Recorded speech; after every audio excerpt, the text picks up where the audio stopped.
have thought of everything. Even the Fatometer is here and ready to go for us. The Fatometer? What's that? It's a card that's used to determine action success or failure. We'll need to use it when we try to use certain skills. And what about all the dessert and tea? Is that for us as well? That's what the message said. Oh, really? That's so nice. It feels just like a tea party with friends. Those snacks have Paimon's name written all over them!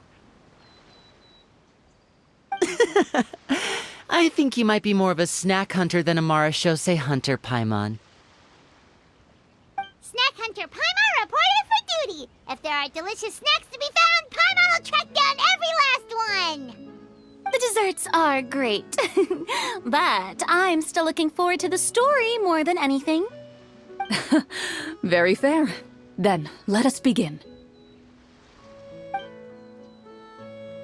First, please pick up the blank character cards in front of you and write down your name and profession. You can find an abbreviated version of the rules printed on the back of your character card. If you have any questions, feel free to ask me. In this story, everyone is a Marachose hunter. To reflect this, the club has prepared a small badge for everyone. Ooh, nice! As hunters, you have proficiency in swordsmanship and fighting by default, so there's no need to allocate any additional skill points to those areas. Swordsmanship? So there's a fighting part to all of this? Paimon's not sure she can do all that on her own. Maybe Paimon can just stick with you? Why don't you share a character card then? The Traveler will be the Marachose hunter, and you can be her little floating assistant. Huh. Kinda like in real life. So, for the name, do I fill it out with the name of my character? Yep, it can be any name you like. You can use your real name too if you want. I do that whenever I get too lazy to think of a new name. Oh, so it would be like experiencing a different life, but still as yourself. That's not a bad idea. In that case, I think I'll continue to use the name Linny then. Next up is the skill sheet. You have a limited amount of skill points that you can use to learn a number of skills. The more points you invest in a particular skill, the easier it will be to pass associated checks. I'll take Persuasion and Investigation. Those are must-haves when it comes to missions like these. Oh, those skills sound like they'd be useful for gathering intelligence! Good idea, Navia! Just as expected of a veteran player. So should we also take those skills then? Not necessarily. Since we're working together as a team, we could leave the negotiations to Navia and use our skill points to pick up other useful skills. For example, I think I'll take Stealth and Sleight of Hand. That will give us more options if we run into any situations we can't negotiate our way out of. Oh, interesting. I wasn't thinking about it like that. I suppose it's not so different from an acting troupe. Everyone has their own role to play. Let me see. I'll take Arts and Performance. I'm not quite sure what use they'll be, but I'm not as knowledgeable about the other skills, and I am not too confident I'd be able to roleplay them well. Well, that leaves us. What do you want to learn, Traveler? Ooh, so you want to help people when they're injured. That's nice of you. Oh, something that'll help you get a read on other people's thoughts. Sounds useful. So what do you think? Are you sure you want to learn these two skills? Let's see. Oh, looks like you each have enough points to choose one final skill. You've all picked such classic skills. It's fine to go a little bit out of the box, you know. Why do I get the feeling she's getting ready to cause trouble? For example, this one here. Summon. Doesn't it sound super mysterious and cool? Oh, I saw that one just now as well. The description says, This skill can be used under certain circumstances to summon characters or creatures that fit the script's world-building rules. The script's world-building rules, huh? But how are we supposed to know what a Marashose hunter can summon? Oh, that's not for us to worry about, my friend. Just learn the skills that interest you, and the GM will take care of the rest.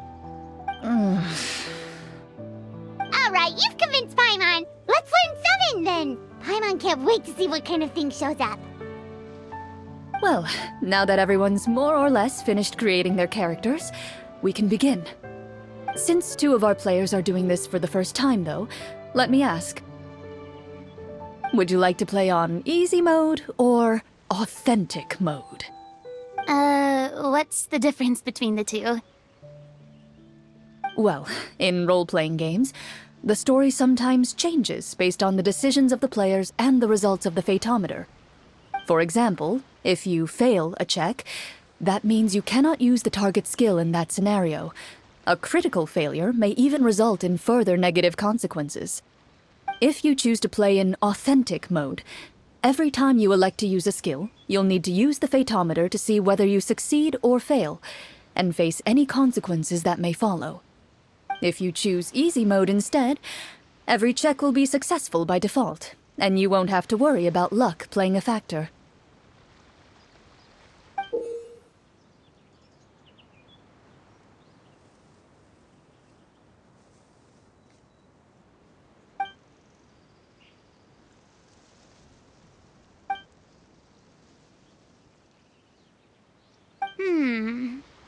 Given that I'd like to focus on the story, I suppose I should pick easy mode. I'd feel bad if I brought the team down by failing my checks. Huh? Oh, come on. Don't worry about that. RNG is the lifeblood of role-playing games. I'm going with authentic mode for sure. Never knowing what you might have to overcome. Ugh, doesn't that sound exciting? I'd rather be mentally prepared for what might happen. All right, then I'll mark down Farina for easy mode. All her checks will be successful by default. As usual, Navia and Linny will play on authentic mode. What about you, dear partner? How would you like to play? Are you sure? Trust me, you'll see the beauty of RNG. Honestly, I don't think Clorand would make things too difficult for us no matter what the Fatometer says. Isn't that right, Clorand? No promises. That wasn't super reassuring. Well, anyway, enough talk. Let's get started. I want to experience at least a good chunk of the story today. Speaking of the story, why is the beginning scene on a beach? Well, that's because... A long time ago, back when human civilization was still in its infancy, powerful demons and evil sorcerers ruled over the land. They created a host of monsters and sent them to slaughter all humans in existence. Soon, a group of human rebels banded together. With their swords raised, they swore to brave the darkness, and in doing so, subdue each and every monster that sought their destruction. They became known as the Marashose Hunters.